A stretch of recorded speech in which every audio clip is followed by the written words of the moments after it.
Hello प्यारे बच्चों। तो आइए आज हम पढ़ते हैं बाल राम कथा कक्षा 6 का पाठ नंबर 5 चित्रकूट में भरत।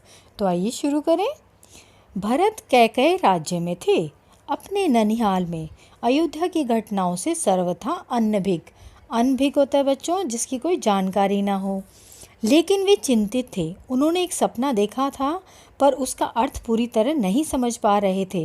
संगी साथियों के साथ बातचीत में उन्होंने कहा, मैं नहीं जानता कि उसका अर्थ क्या है, पर सपने में मुझे डर लगने लगा है। मैंने देखा कि समुद्र सूख गया, चंद्रमा धरती पर गिर पड़े, वृक्ष सूख गए। एक राक्षसी पिता को खींचकर ले जा रही है। वे रथ पर बैठे हैं, रथ गधे खींच रहे हैं। जिस समय भरत मित्रों को अपना सपना सुना रहे थे, ठीक उसी समय अयोध्या से घुड़सवार दूत वहां पहुंचे। घुड़सवारों ने छोटा रास्ता चुना था जल्दी पहुंचने के लिए। भरत को संदेश मिला, वे तत्काल अयोध्या जाने के लिए तैयार हो गए। ननिहाल में भरत का मन नहीं लग रहा था, उचट गया था। वे अयोध्या पहुंचने को उतावले थे। कैकई राज ने भरत को विदा किया, 100 रथों और सेना के साथ। उन्हें घुड़सवारों से अधिक समय लगा, लंबा रास्ता पकड़ना पड़ा। सेना और रथ खेतों से होकर नहीं जा सकते थे। वे 8 दिन बाद अयोध्या पहुँचे। तो बच्चों यहाँ पर एक क्वेश्चन ये भी आता है कि भरत कितने दिनों में पहुँचे थे, तो आंसर है 8 दिनों में अयोध्या पहुँचे थे। नदी पर्वत लांघते, थके हुए और चिंतित, भरत ने अयोध्या नगरी को दूर से देखा। नगर उन्हें सामान्य नहीं लगा, बदला बदला सा था। अनिष्ट की आशंका उनके मन में और गहरी हो गई। यह मेरी अयोध्या नहीं है, क्या हो गया है इसे?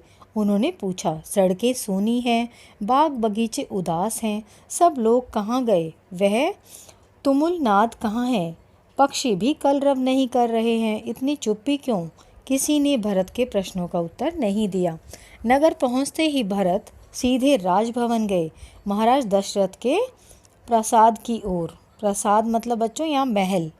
महाराज वहाँ नहीं थे। फिर वे कैकई के महल की ओर बढ़े। माँ ने आगे बढ़कर पुत्र को गले लगा लिया, परंतु भरत की आंखें पिता को ढूंढ रही थी। उन्होंने माँ से पूछा, पुत्र तुम्हारे पिता चले गए हैं। जहाँ जहाँ एक दिन हम सबको जाना है, उनका निधन हो गया। भरत यह सुनते ही शोक में डूब गए, पछाड़ खाकर गिर पड़े, विलाप करने लगे। माँ कैकई ने उन्हें उठाया, ढाढ़स बंधाया और कहा, उठो पुत्र, यशस्वी कुमार शोक नहीं करते। तुम्हारा इस प्रकार दुखी होना उचित नहीं है, राजगुणों के विरुद्ध है। अपने को संभालो। क्या से क्या हो गया? भरत यह मानकर चल रहे थे कि पिता राज्याभिषेक की तैयारियों में व्यस्त होंगे, सब कुछ उल्टा हो गया। उन्होंने मेरे लिए कोई संदेश दिया? भरत ने माँ से पूछा।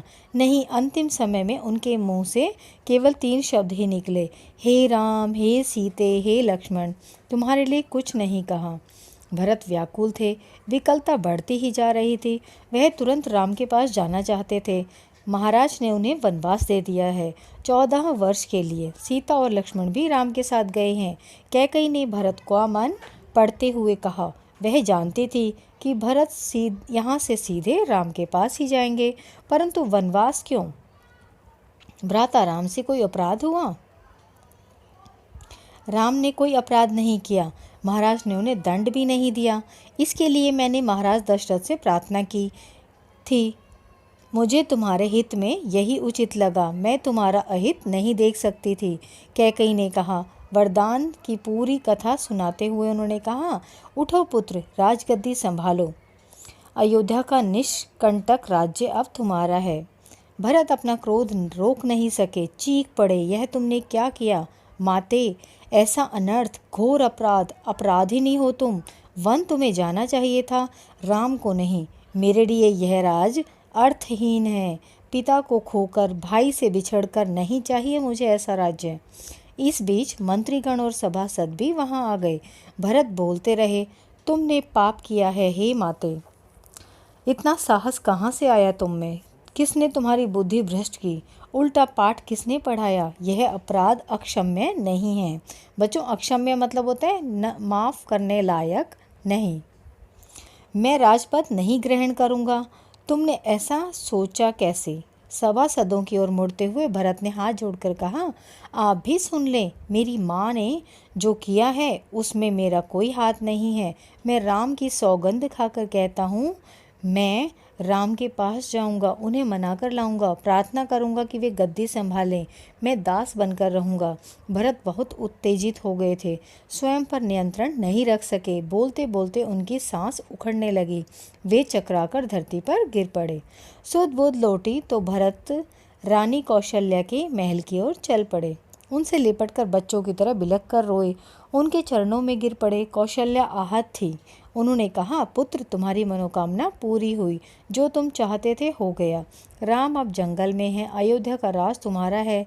मुझे बस एक दुख है, कैकेयी ने राज लेने का जो तरीका अपनाया वह अनुचित था, निर्मम था। तुम राज करो पुत्र, पर मुझ पर एक दया करो, मुझे मेरे राम के पास भिजवा दो। भरत ने रानी कौशल्या से क्षमा मांगी, सफाई दी, रानी कैकेयी के व्यवहार पर ग्लानि व्यक्त की। कहा, राम मेरे प्रिय अग्रज हैं। अग्रज होता है बच्चों बड़ा भाई। मैं उनका अहित सोच भी नहीं सकता, मैं निरपराध हूँ। कौशल्या ने भरत को क्षमा कर दिया, उन्हें गले से लगा लिया। भरत सारी रात फूट फूट कर रोते रहे। सुबह तक शत्रुघ्न को पता चल गया था कि कैकेयी के कान किसने भरे। मंथरा अयोध्या के घटनाक्रम से घबरा गई, छिप गई। कुछ दिनों से उसे किसी ने नहीं देखा। भरत और शत्रुघ्न राम को वापस लाने पर मंत्रणा कर रहे थे, तभी शत्रुघ्न की दृष्टि बचकर निकलती मंथरा पर पड़ी। उन्होंने लपक कर उसके बाल पकड़ लिए, खींचते हुए भरत के सामने लाए। भरत की दासी की भूमिका बताई। शत्रुघ्न उसे जान से मार देने पर उद्धत थे। भरत ने बीच बचाव किया। मुनि वशिष्ठ अयोध्या का राज सिंहासन रिक्त नहीं देखना चाहते थे। खाली सिंहासन के खतरों से वे परिचित थे। उन्होंने सभा बुलाई, भरत और शत्रुघ्न को आमंत्रित किया। भरत से कहा, वत्स, तुम राजकाज संभाल लो। पिता के निधन और बड़े भाई के वन गमन के बाद यही उचित है। भरत ने महर्षि का आग्रह अस्वीकार कर दिया। बोले, मुनिवर, यह राज्य राम का है, वही इसके अधिकारी हैं। मैं यह पाप नहीं कर सकता। हम सब वन जाएंगे और राम को वापस लाएंगे। वन जाने के लिए सभी तैयार थे। भरत के सबके मन की बात कही थी। सबकी इच्छा थी कि राम अयोध्या लौट आए। अगली सुबह भरत सभी मंत्रियों और सभासदों के साथ वन के लिए चले। गुरु वशिष्ठ साथ थे, नगरवासी भी थे। अयोध्या की चतुरंगिणी सेना तो थी ही। राम तब तक गंगा पार कर चित्रकूट पहुंच गए थे। वहां एक आश्रम था महर्षि भरद्वाज का, गंगा यमुना के संगम पर। राम आश्रम में नहीं रहना चाहते थे ताकि महर्षि को असुविधा न हो। महर्षि ने उन्हें एक पहाड़ी दिखाई, सुंदर स्थान, सुरमय दृश्य, पर्णकुटी वहीं बनाई गई। भरत को सूचना मिल गई थी, वे चित्रकूट ही आ रहे थे, पूरे दल बल के साथ। सेना के चलने से आसमान धूल से अट गया, हर ओर कोलाहल। वे श्रृंगवेरपुर पहुँचे। निषाद राज गुह को सेना देखकर कुछ संदेह हुआ। वहीं राजमद में आकर भरत राम पर आक्रमण करने तो नहीं जा रहे हैं। सही स्थिति पता चली तो उन्होंने भरत की अगवानी की। गंगा पार करने के लिए देखते देखते 500 नावें जुटा दी। रास्ते में मुनि भरद्वाज का आश्रम पड़ा।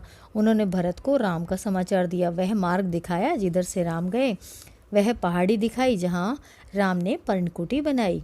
अयोध्या वासियों ने रात आश्रम में ही बिताई, इस संतोष के साथ कि राम अब दूर नहीं है। आगे जंगल घना था। सेना चली तो वन में खलबली मच गई। जानवर इधर उधर भागने लगे।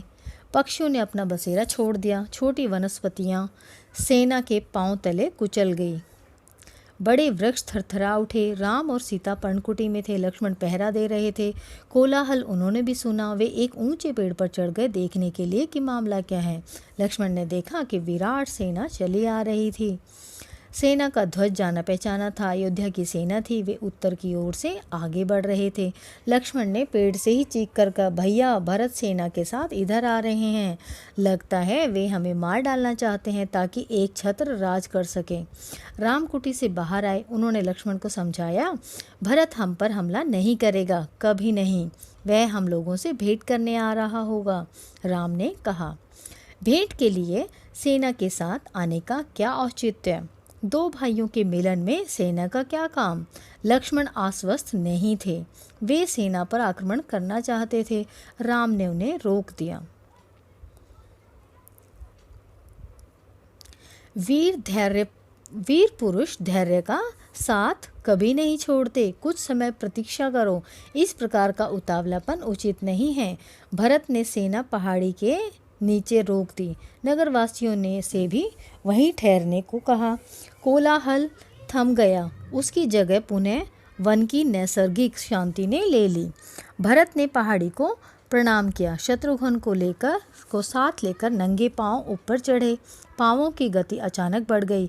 भाई से मिलने की उत्कंठा में वे और प्रतीक्षा नहीं कर सकते थे। पहाड़ी पर दूर से उन्हें एक छवि दिखी। वह राम थे, शिला पर बैठे हुए। पास ही सीता और लक्ष्मण बैठे थे। भरत दौड़ पड़े, राम के चरणों में गिर पड़े। उनके मुंह से एक शब्द भी नहीं निकला। शत्रुघ्न ने भी राम की चरण वंदना की, बोले वे भी नहीं। उन्होंने दोनों को उठाकर सीने से लगा लिया। सबकी आंखों में आंसू थे। भरत साहस नहीं जुटा पा रहे थे बड़े भाई को यह सूचना देने का कि पिता दशरथ नहीं रहे। एक दुखद समाचार है भ्राता। बहुत कठिनाई से उन्होंने कहा, पिता दशरथ नहीं रहे। आपके आने के छठे दिन दुख में प्राण त्याग दिए। राम सन्न रह गए, शोक में डूब गए। राम को पता चला कि भरत के साथ केवल सेना नहीं आई है, नगरवासी आए हैं, गुरुजन हैं, माता हैं, कैकई भी। राम लक्ष्मण पहाड़ी से उतरकर उनसे भेंट करने आए। सबसे स्नेह से मिले। सीता को तपस्विनी के वेश में देखकर माताएं दुखी हुई। राम ने कैकई को प्रणाम किया सहज भाव से। कैकई मन ही मन पछता रही थी। अगले दिन भरत ने राम से राजग्रहण का आग्रह किया, समझाया, विनती की कि अयोध्या लौट चले। राम इसके लिए तैयार नहीं हुए। पिता की आज्ञा का पालन अनिवार्य है। पिता की मृत्यु के बाद मैं उनका वचन नहीं तोड़ सकता। भरत को राज का समझाया, कहा कि अब तुम ही गद्दी संभालो, यह पिता की आज्ञा है। राम भरत संवाद के समय मंत्री और सभासद वहां उपस्थित थे, मुनि वशिष्ठ भी।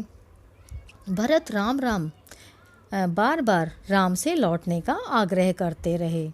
राम हर बार पूरी विनम्रता और दृढ़ता के साथ इसे अस्वीकार करते रहे। महर्षि वशिष्ठ ने कहा, राम, रघुकुल की परंपरा में राजा ज्येष्ठ पुत्र ही होता है। तुम्हें अयोध्या लौटकर अपना दायित्व निभाना चाहिए। दायित्व होता है बच्चों रिस्पॉन्सिबिलिटी, इसी में कुल का मान है। राम ने बहुत संयत स्वर में कहा, चाहे चंद्रमा अपनी चमक छोड़ दे, सूर्य पानी की तरह ठंडा हो जाए, हिमालय शीतल न रहे, समुद्र की मर्यादा भंग हो जाए, परंतु मैं पिता की आज्ञा से विरत नहीं हो सकता। मैं उन्हीं की आज्ञा से वन आया हूँ। उन्हीं की आज्ञा से भरत को राजगद्दी संभालनी चाहिए। राम किसी तरह लौटने को तैयार नहीं हुए। भरत के चेहरे पर निराशा के भाव थे। वे विफल हो गए थे राम को मनाने में। आप नहीं लौटेंगे तो मैं भी खाली हाथ नहीं जाऊंगा। आप मुझे अपनी खड़ाऊ दे दें, मैं 14 वर्ष उसी की आज्ञा से राजकाज चलाऊंगा। भरत का यह आग्रह राम ने स्वीकार कर लिया, अपनी खड़ाऊ दे दी।